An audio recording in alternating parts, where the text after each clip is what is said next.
Hello mga ka-esse! Yes, tuloy-tuloy ang saya ng mga Katnill fans dahil tuloy-tuloy din na nakikita nilang magkasama si Catherine at si Daniel. Sa pag-attend ng dalawa sa AAA Fabulous Award 2023 na ginanap dito sa ating bansa.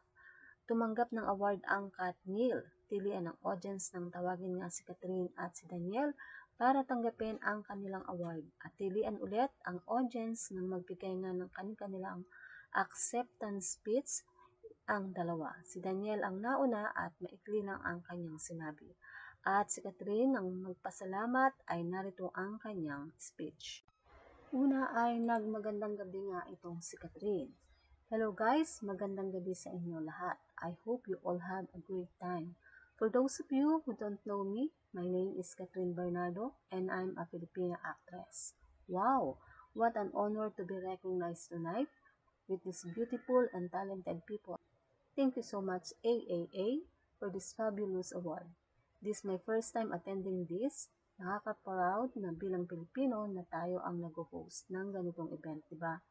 Also, I wanna take this opportunity to thank everybody for supporting Filipino-made TV series and as well as the movies. Patapos na ang taon but I feel so blessed and I'm sharing this award with all of you. Maraming salamat and have a good night. At sa video nga ito, makikita naman kung paano nga alalayan ni Daniel Padilla ang kanyang ex-GF na si Catherine Bernardo. So mga ka-essay, yes, yan nga po ang ating update. Kung inyong maipigan, put your comment down below. At syempre, huwag kakalimutan mag-like, share, and subscribe.